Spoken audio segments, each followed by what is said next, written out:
Starlight over Red Mesa. The desert of Red Mesa Colony glowed copper beneath two pale moons. Wind rolled across the sand like a restless ocean, carrying red dust around rusted mining towers and long rows of solar fences that hummed weakly against the night.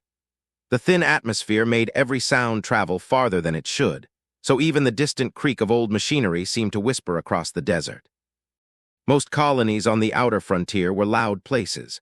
Cargo ships descended from the stars in roaring columns of blue flame, their landing thrusters kicking up spirals of sand that danced across the landing pads. Freighters the size of small buildings rested on metal struts while robotic cranes unloaded crates of fuel cells, water tanks, and mining equipment. Smaller scout ships, sleek, fast, and scarred from long journeys, often hovered nearby like restless hawks waiting for their next run. Engines never truly slept in places like this. The deep rumble of reactor cores vibrated through the metal platforms, while docking clamps clanged shut around newly arrived vessels. Pilots shouted over the noise, traders argued over cargo manifests, and prospectors fresh from the mines crowded around poker tables beneath flickering lights, betting their hard-earned credits on one more lucky hand. The ships themselves carried the scars of the frontier. Hulls were patched with mismatched metal plates, engine housings wrapped in improvised cooling coils, and faded registration numbers painted over older ones from colonies long forgotten. Some vessels had mounted blaster turrets welded to their sides, others dragged long chains of cargo pods behind them like metal comets. At night, the landing yard glowed like a small city, navigation lights blinking red and white, exhaust vents releasing long streams of steam into the cold air, and the soft electric whine of shield generators protecting valuable cargo from the desert storms. Red Mesa was quieter. Not peaceful, just tired. Jace Calder leaned against the metal railing outside the only saloon dome in town, boots crossed and hat pulled low. The neon sign above him flickered red and blue against the dusty glass doors. His hand rested near the grip of his plasma revolver. The weapon looked like something out of an old Western Hollywood, except the barrel glowed faintly with energy. Jace wasn't waiting for trouble. Trouble usually found him on its own. It had a way of following him across star systems like a shadow that refused to disappear. Bounty hunters, smugglers, angry sheriffs, and the occasional warlord with a grudge Jace had met them all somewhere along the long road between the stars. But tonight felt different. Tonight he wasn't watching the street for the twitch of a hidden weapon or the low hum of an approaching patrol drone. Tonight he was waiting for someone. The wind brushed against his coat as he leaned on the metal railing outside the saloon dome, the red dust of Red Mesa whispering across the street. His hand rested loosely near the grip of his plasma revolver, more out of habit than need.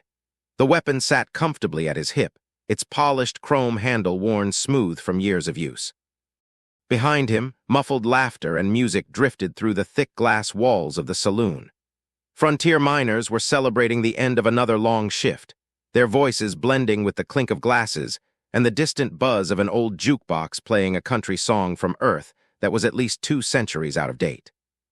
Jace kept his eyes on the street. He knew she would come out eventually. The saloon doors slid open with a soft mechanical hiss, spilling warm yellow light across the dusty walkway. A familiar voice cut through the night, still brooding like a broken satellite. Jace didn't turn right away. The corner of his mouth lifted first. Then he tipped his hat back slightly and glanced over his shoulder. Even in Mira. Mira Solis stepped out under the flickering neon glow of the saloon sign. The bright pink letters buzzed softly above her head, casting shifting light across her dark hair and tired but determined face. She wiped grease from her hands with a rag that had clearly lived in her pocket for weeks. Smudges of engine oil streaked across her fingers, and along the sleeve of her coveralls, the unmistakable marks of someone who spent more time inside starship engines than anywhere else. Her long brown coat hung open over mechanic coveralls stained with coolant, dust, and burn marks from welding torches. A heavy utility belt rested against her hips, packed with tools that clinked softly whenever she moved. Spanners, data probes, plasma cutters, and a few devices that only Mira herself probably understood. Most people in Red Mesa carried weapons. It was a rule you had too. You learned to walk then, you learned how to use a gun. If not, you were dead. Mira, on the other hand, did not care for rules. Mira carried tools, and somehow that made her just as dangerous. She leaned against the railing beside him, the metal creaking softly under their combined weight, as she looked out across the quiet street toward the dim landing pads in the distance. "You know," she said, folding the rag into her pocket, "most people stare at the stars because they want to go somewhere." Her eyes slid toward him. "You stare at them like you're deciding whether it's worth staying." Jace chuckled under his breath. "Maybe I am." The neon sign flickered again above them, painting both of them in shifting red and violet light, while the two pale moons of Red Mesa hung silently overhead. For a moment, neither of them spoke. Out here on the frontier, silence sometimes said more than words ever could. She smelled faintly of engine coolant and desert wind. "You said you'd be gone by now," she said. "Freighters late." "Freighters are always late." Jace shrugged. "That's frontier life." Mira leaned on the railing beside him and stared out toward the landing pads where dim lights blinked across the desert. For a moment, neither of them spoke. They had known each other for almost a year now. On Red Mesa, that counted as history. Finally, Mira sighed. "So it's true then, you're leaving." "Looks that way." "You always do." Jace glanced at her. "You make it sound like a bad habit." "Running usually is." Before he could answer, a third voice drifted across the dusty street. "Well, well, if it ain't the most dramatic goodbye in the galaxy." Both of them turned. A tall man with silver cybernetic eyes stepped out from the shadows beside the saloon hitching posts. He wore a black duster coat lined with armor plates and carried a long plasma rifle slung across his back. Sheriff Elias Ward, the closest thing Red Mesa had to law. In a colony this far from the central systems, the word law was more of a suggestion than a rule. There were no fleets patrolling the skies, no judges arriving on official transports. Out here, justice usually came down to whoever was brave enough and stubborn enough to stand their ground. Ward had been doing exactly that for almost 5 years. "Evening, Sheriff," Jay said. Ward stepped out of the shadows slowly, his long black duster shifting in the desert wind. His boots crunched over the gravel road as he crossed the empty street toward the saloon railing. Dust clung to the lower edges of his coat, and the silver star pinned to his chest caught the flickering neon light from the saloon sign above. His cybernetic eyes glowed faint blue in the darkness, tiny scanning lenses adjusting as they swept across the street. The implants were old military hardware, frontier surplus from a war most people out here barely remembered. Every few seconds the lenses focused, whirred quietly, then shifted again, cataloging movement, heat signatures, and anything else that might spell trouble. Ward didn't miss much. "You planning to disappear again, Calder?" Ward asked. His voice was calm, but carried the weight of someone who had asked the same question too many times. Jace tilted his hat back slightly, studying the sheriff. "Staying in one place is never safe," he said. "Not when there's too many people out there looking for you." Ward snorted quietly. "That's what you said last time." Jace shrugged. "Last time they did find me," he said casually, "but I put a bullet through them and collected the bounty." He tapped the handle of his plasma revolver lightly. "It's what I lived off of for the last 6 months." Mira raised an eyebrow. "Comforting." Ward stepped closer and rested his arms on the railing opposite them. The metal groaned softly under his weight. From here he could see the entire main street of Red Mesa. A few dim lights flickered in the windows of closed shops. The mechanic bay down the road still glowed faintly where Mira had left a work lamp burning. Beyond the colony fence, the desert stretched endlessly under the pale twin moons. Quiet. Too quiet. Ward's mechanical eyes swept the horizon again. "You ever think about settling down?" the sheriff asked suddenly. Jace laughed softly. "Sheriff, the moment I settle down is the moment someone finally catches up to me." Ward considered that. "Fair point." For a moment the three of them stood there in silence, listening to the wind sweep through the empty street. Then Mira glanced between the two men. You two ever notice how your conversations always sound like the beginning of a gunfight? Jace smiled. Experience. Ward's cybernetic lenses adjusted again with a faint mechanical click. The small motors inside the implants whirred softly as they refocused, scanning across the empty main street of Red Mesa. Something in the distance had caught his attention. At first it was only a flicker, barely noticeable against the dark sky. But Ward had spent too many years on the frontier to ignore instincts like that. His gaze shifted slowly toward the dark desert sky beyond the colony's landing pads. The sheriff's expression hardened. Well, he said quietly. Looks like tonight might prove that point. Jace followed his gaze toward the horizon. At first he saw nothing. Just the endless stretch of desert dunes, and the cold glow of the twin moons hanging above the planet's thin atmosphere. Then, far above the desert, 3 distant lights appeared, burning through the atmosphere like falling stars. Ships, and they were coming in fast. The streaks of fire grew brighter as they tore through the sky, leaving long trails of glowing plasma behind them. Mira stepped forward beside the railing, squinting. Those don't look like freighters. Funny thing about drifters, Ward continued calmly. They always say they're passing through, then trouble follows them like a hungry dog. Mira crossed her arms. You didn't come out here to lecture him. Ward shook his head slowly. No.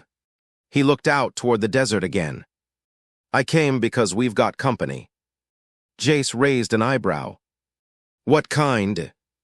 Ward's mechanical eyes narrowed as the ships descended lower. The kind with warships. The outlaws arrived. 30 minutes later, the sky over Red Mesa lit up like a thunderstorm.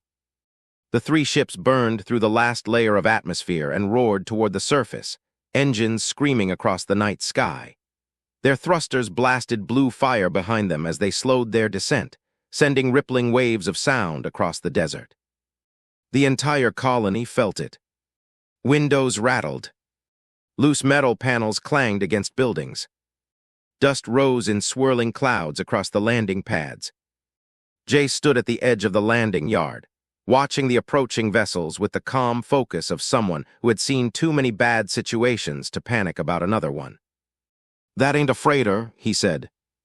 Sheriff Ward stood beside him, rifle resting against his shoulder. No. Mira came running across the street toward them, breathless from leaving her repair shop. What's happening? Ward nodded toward the descending ships. The Orion Belt Raiders. Mira's face went pale. Everyone on the frontier had heard of them. The raiders were ghosts of the outer systems, pirates who struck small colonies, stole whatever supplies they wanted, and vanished into deep space before any authorities could respond. No witnesses. No mercy. Just burning settlements left behind in the dust. Why here? Mira whispered. Jace answered quietly. Because Red Mesa's isolated. The ships thundered closer now, their hulls becoming visible through the darkness. They were ugly things, black armored vessels with jagged wings and oversized engines bolted to their backs. Red markings slashed across their hulls like claw marks. Warships built for intimidation.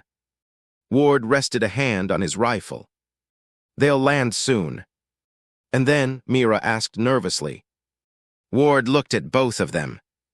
Then we make sure they regret it. 3 against the frontier. The first raider ship slammed into the desert outside the colony fence with a violent roar. Its landing thrusters blasted the sand outward in a massive explosion of dust that rolled across the ground like a desert storm. Metal struts dug deep into the sand as the engines powered down with a low mechanical growl. A ramp lowered slowly from the front of the ship. Armed figures poured out. Dark armor, heavy blasters, helmets with glowing red lenses. Jace watched them carefully. He counted automatically. 20, he muttered.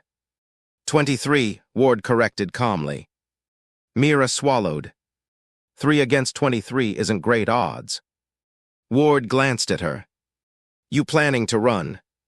She glared back at him. Someone has to keep your ship flying when you idiots break it. Jace chuckled softly.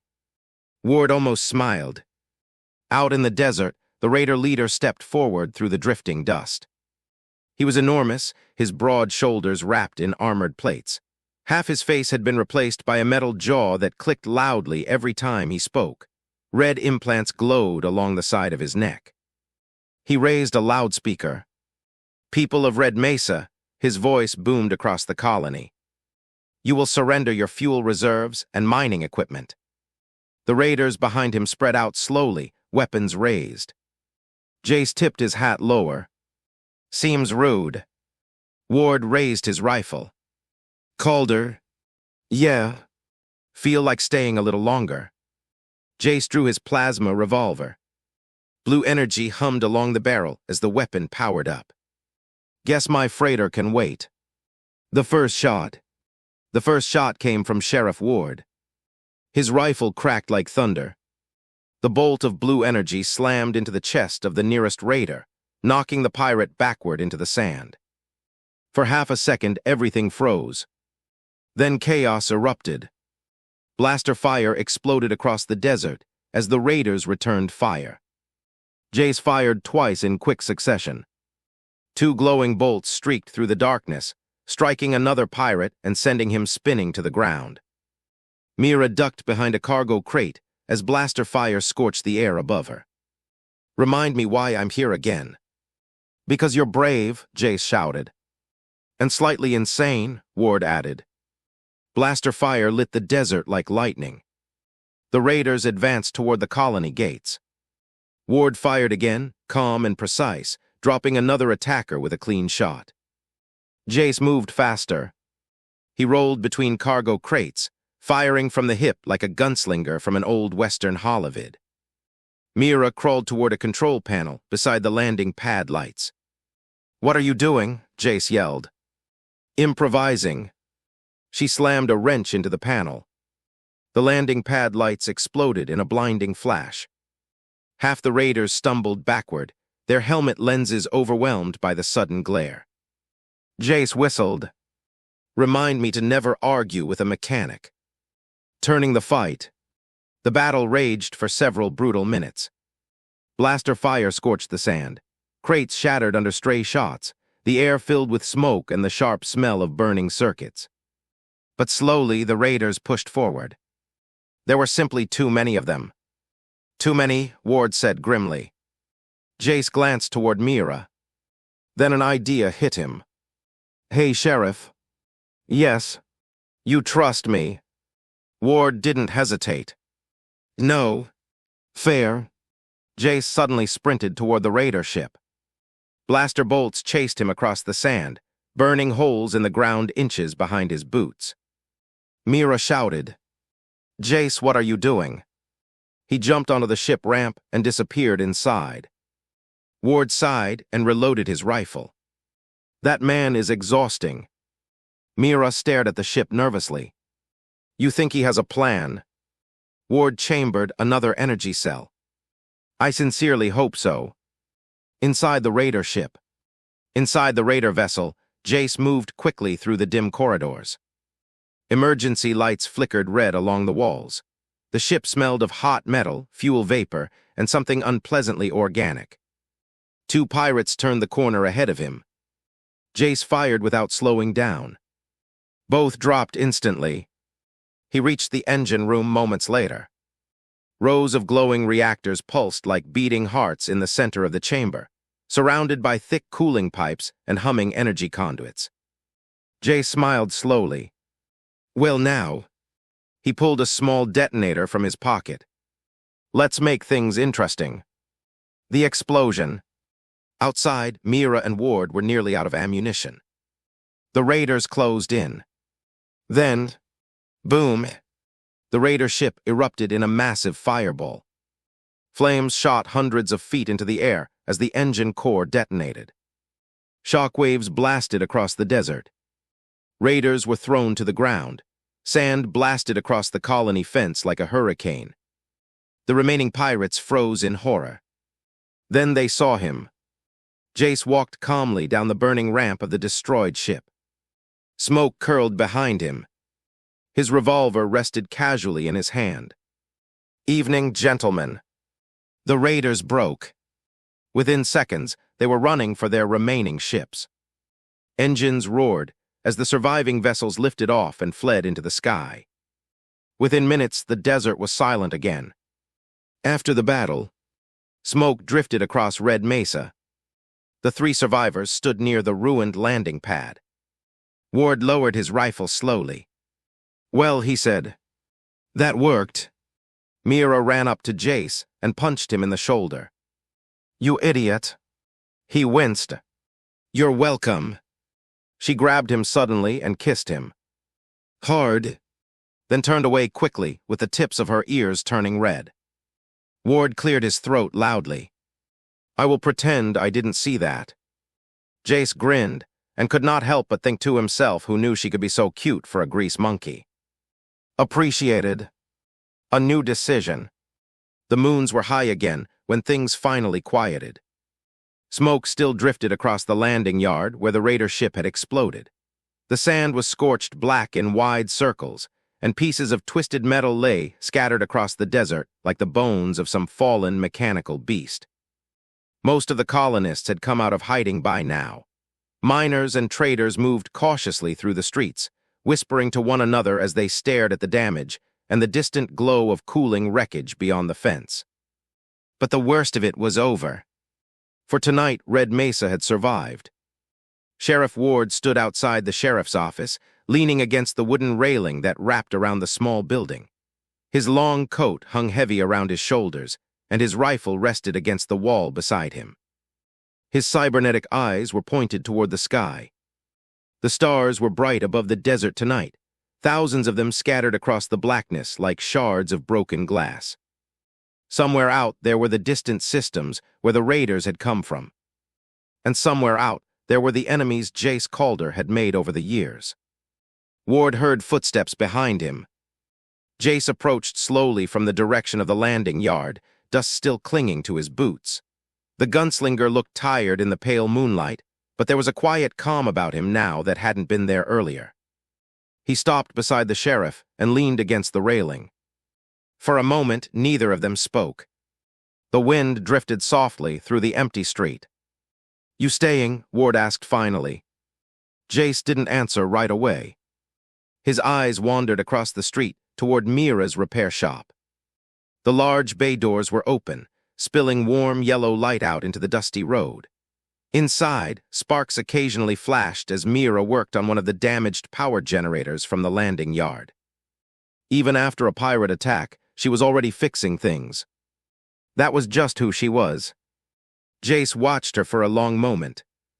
"Maybe," he said quietly. Ward nodded as if he had expected that answer all along.